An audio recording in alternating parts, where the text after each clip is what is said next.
Hi, everybody. Welcome to Friday's Focus on Finances. My name is Jamie Fleming, and today we're going to talk about what are you worth? So, have you ever gotten lost inside a huge shopping mall? You take a left turn when you should have taken a right turn, and you end up in the food court instead of at Macy's, where you wanted to go. After walking around aimlessly for a few minutes, you finally find a directory and see a small label with three beautiful words that read, "You are here." Sometimes we could use that sign like that with our finances, couldn't we?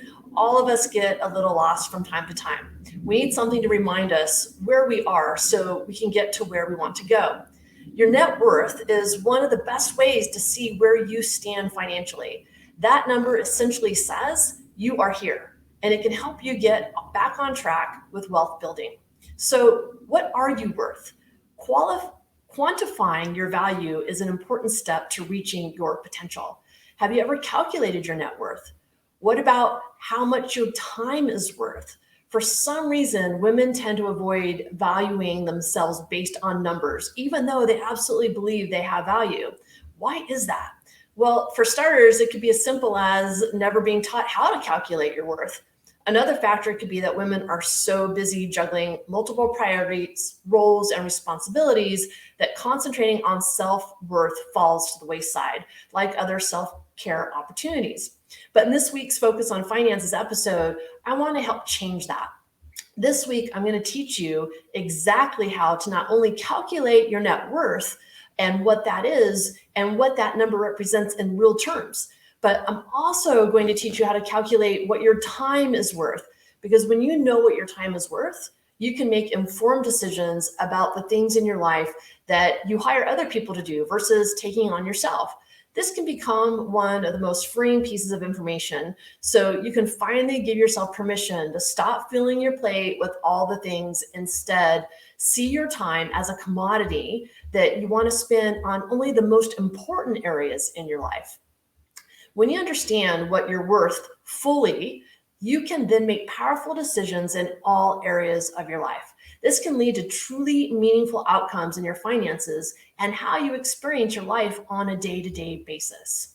So, do you know your net worth? The good news is figuring out your net worth isn't rocket science. It's a simple formula, actually. You just need to spend the time it takes getting the information you need to run the numbers. So, let's look at what your net worth is and what it isn't.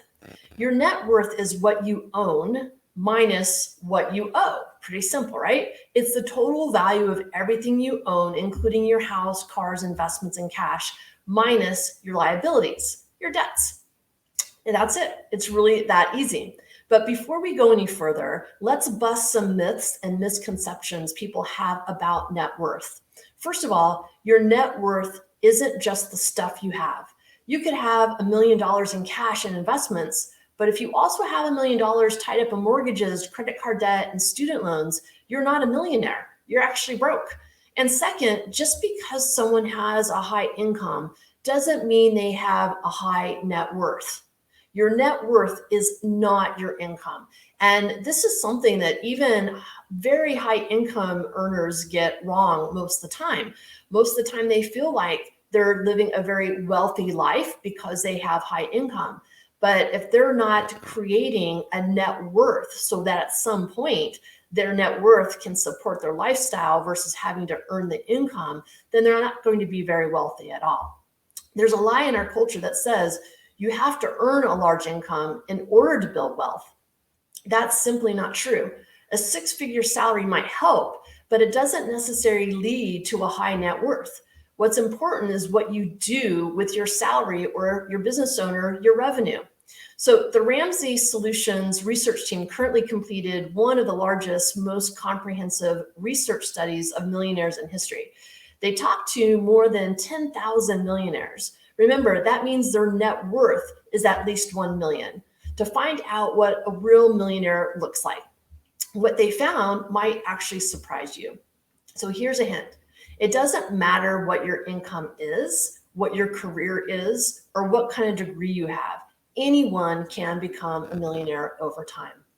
So let's look at how to calculate your net worth. So we're going to meet Josie. Josie's been doing her own thing for a while, but she wakes up one day and realizes she's completely lost. She has no clue where she stands financially. She decides she wants to get a better handle on her finances. The first step is to figure out where she is now. So she needs to know her net worth. And just like Josie, you can calculate net worth in 3 easy steps. All right. Step 1, add up all your assets. This is what you own. Again, your assets include the stuff you own that has monetary value attached to them. There are 2 types of assets, liquid and illiquid. A liquid asset is basically cash that's easily available to you, like money in a money market account. An illiquid asset, on the other hand, can't be converted to cash quickly. That would be something like a piece of land or a vehicle. Both types of assets are part of the net worth equation. The first step to figuring out your net worth is to make a list of what you own. Here's some things in your life that qualify as assets.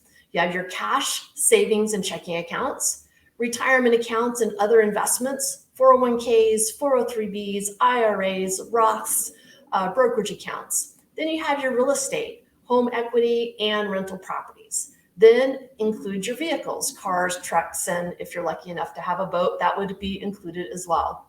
And then the contents of your home, jewelry, art, collector's items, etc. So let's take a look at Josie's assets. And remember, this is what she owns. So her home is valued at $210,000. She has $60,000 in her 401k. Her vehicle is currently worth $15,000. Savings account has a balance of $7,000 and her checking account has a balance of $2,000. So when she adds up the value of these items, Josie learns she has $294,000 in total assets. Okay, step number 2, add up your liabilities, what you owe. Here comes the not so fun part, adding up all your liabilities. These are all the debts and outstanding payments you haven't eliminated. Hopefully all your debts equal 0. But if that's not the case, it's time to get them down on paper.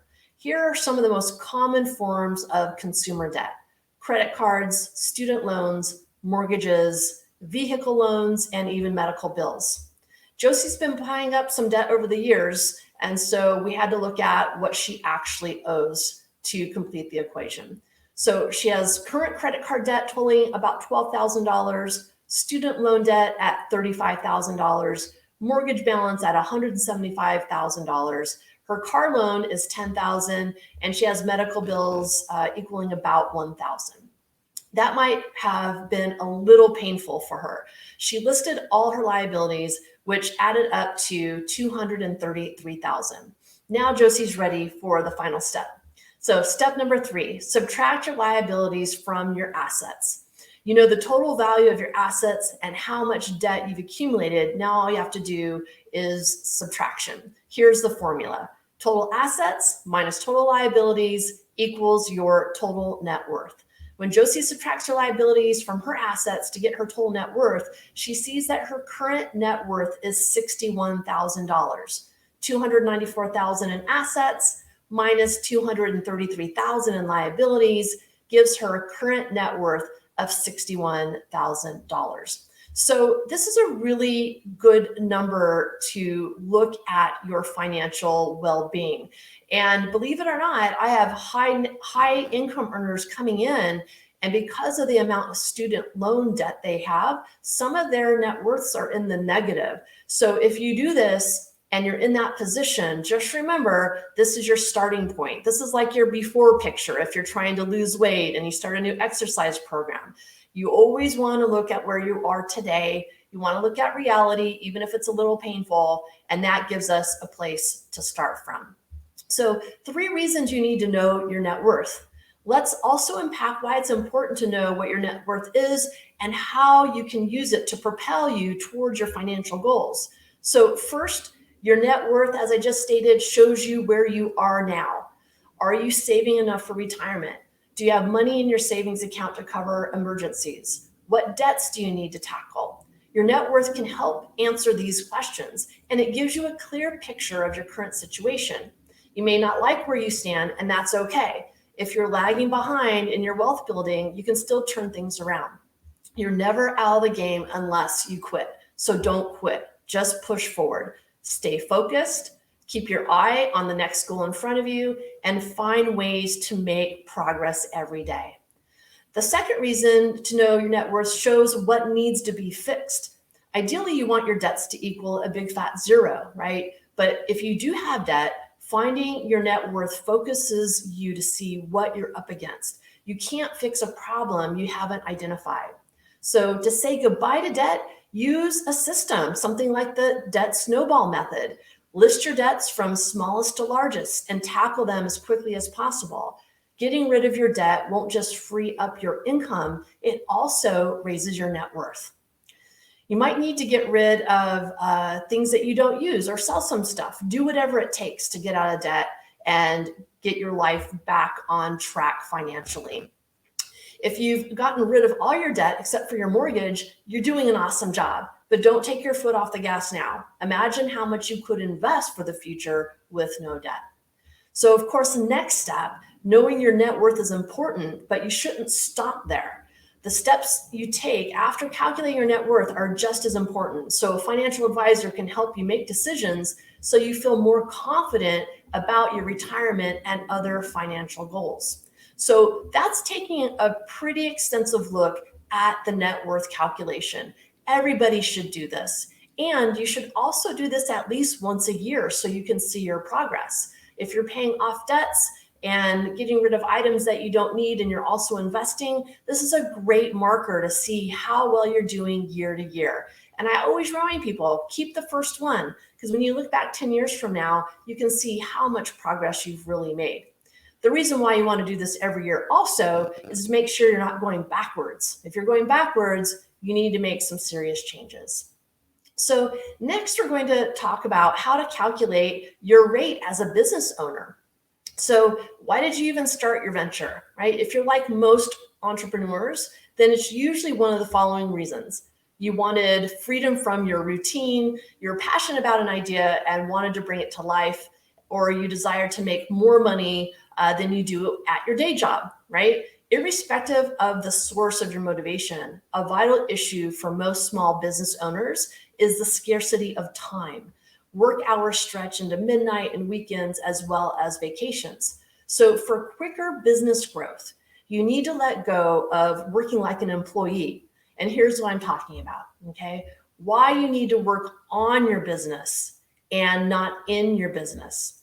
Most small business owners act as the sole fireman that's available at the beck and call during a business crisis.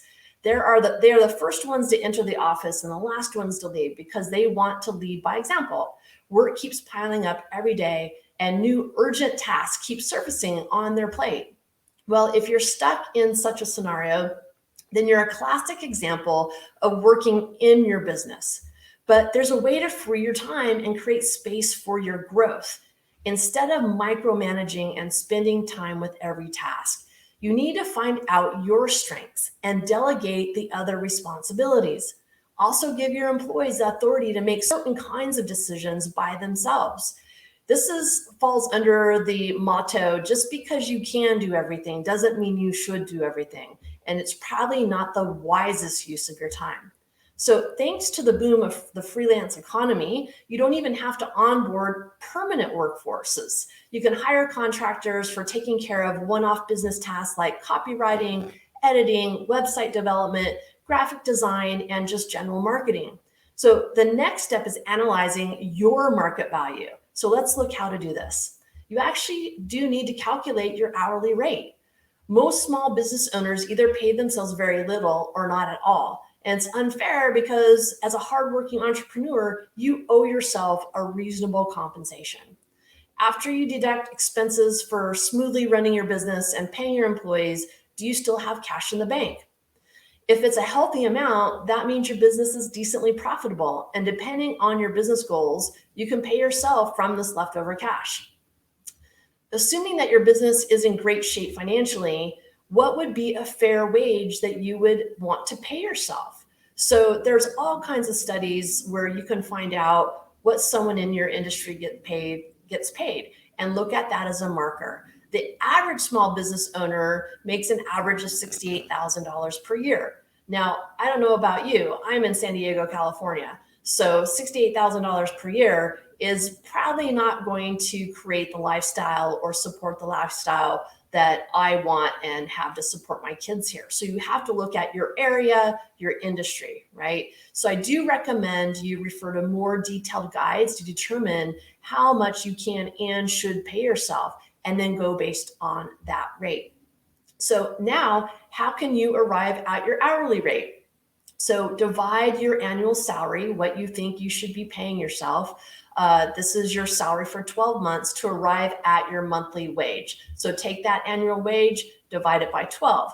Suppose you decided to pay yourself a salary of 72,000, for example, then monthly it comes down to 6,000, right? So step 3, considering that you work 40 hours a week, if that's actually what you work, and you do that every week, and 4 weeks on average per month, you work 160 hours in a month. So divide your monthly salary by 160 to arrive at your hourly rate. So for example, here it would be 6,000 a month, and you would divide that by 160.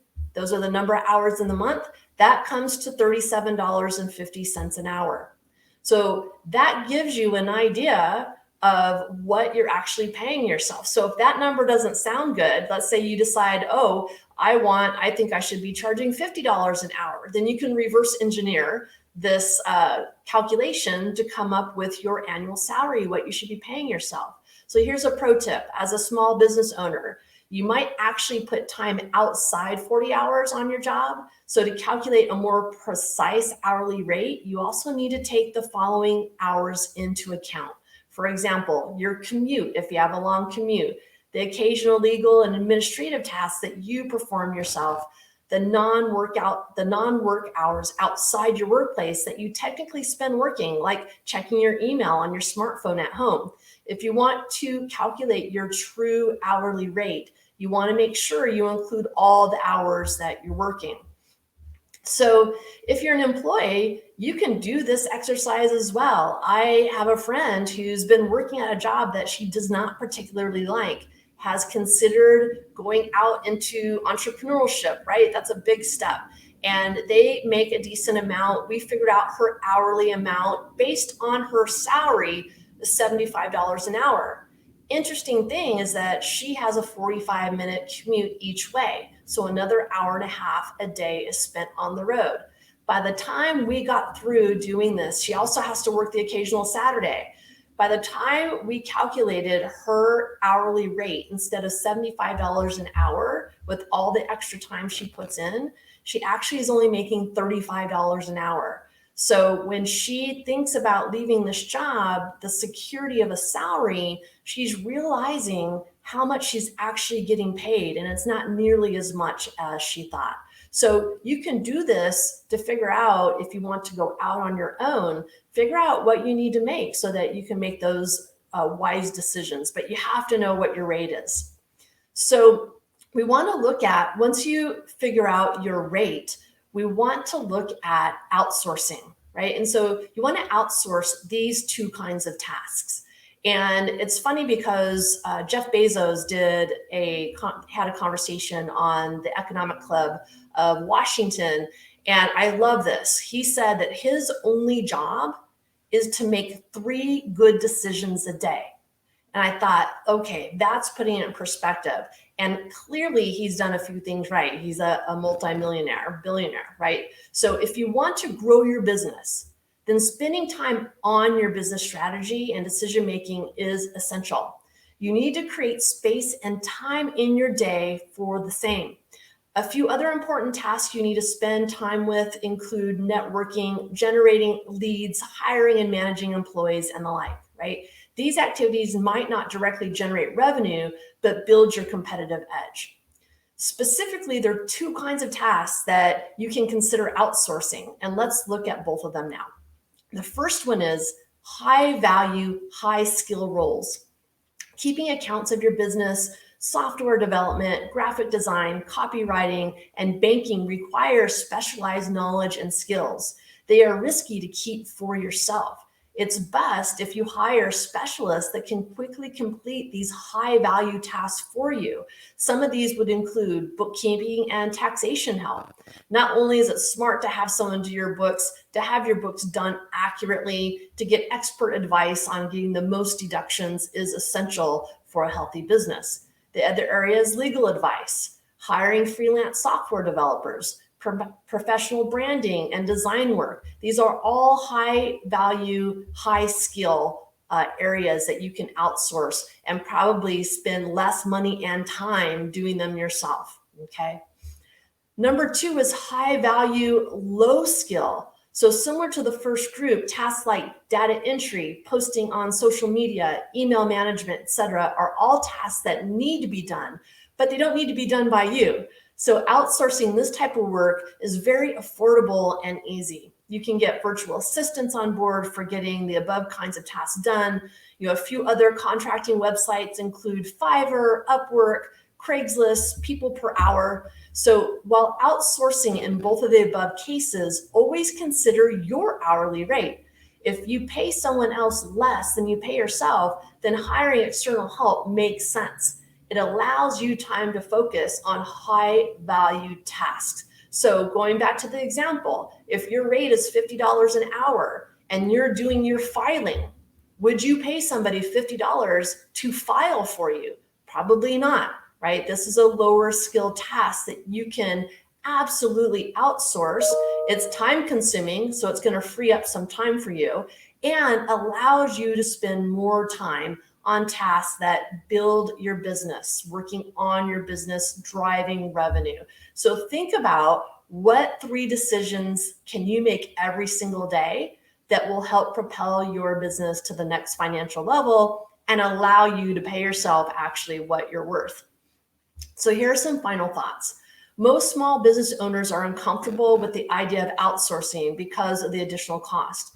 They keep warming their desk and trying to take care of every business task by overworking. However, it's unhealthy and leads to absolute burnout. For the long-term success of your business, you need to work both smart and hard, right? But not hard physically necessarily. Smarter and harder, but in the areas that will help build your business and make it more financially viable. You need to streamline your work days and free your time from low value tasks. So I've shared how to calculate your net worth and hourly rate with examples of specific tasks that you can consider outsourcing. Now it's time to put your plan together and put it in action. But if you still have questions, please take advantage of our complimentary consultation to see how specific strategies can empower you and your financial well-being. Thanks, everybody. I will see you next week on Friday's Focus on Finances.